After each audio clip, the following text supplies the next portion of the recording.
ଜାଣିଛନ୍ତି ଆପଣମାନେ ବଳିଆକୁ ଆଣିଛନ୍ତି।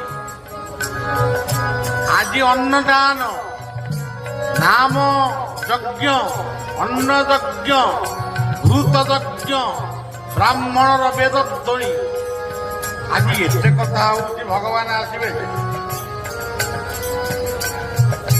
ଖାଇକି ଆସିବେନି? ଆମେ କଣ ଏତେ ବଡ ଭୁଲ କରିଛୁ କି?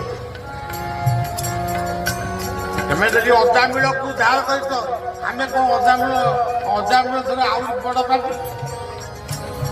ଏଇଠିକି ସେ ଆଇଛନ୍ତି, ଏଇ ସତସଙ୍ଗକୁ ସେ ଆଇଛନ୍ତି। ଭାଇ ଆଉ ଗୋଟେ ଭାଗବତର କଥା କହନ୍ତୁ। ଓଡ଼ିଶାର ପଞ୍ଚସଖାଙ୍କ ଯୁଗ ପରେ ଯେଉଁ ସନ୍ଥ ପ୍ରତ୍ୟେକ ଦିନ ଭାଗବତ ଶୁଣୁଥିଲେ ସେ ହଉଛନ୍ତି ନାମାଚାର୍ଯ୍ୟ ଭାଇ। ଆଉ ଗୋଟେ ପଦରେ ସେ କହିଲେ, ପୂର୍ବବର୍ତ୍ତିତ କର୍ମ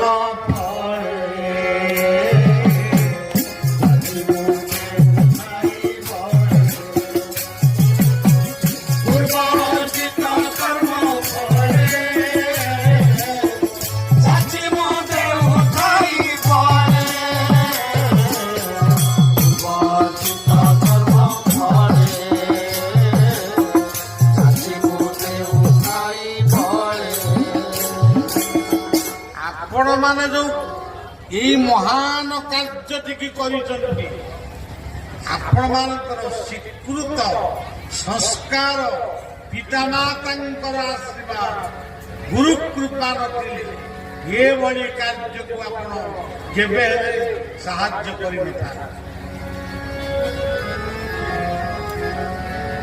ତେଣୁ ସଜ୍ଜନ କଥାଟି ହଉଛି, କ୍ଷଣମପି ସଜ୍ଜନ ସଙ୍ଗତି ଭବତି ଭବାନ।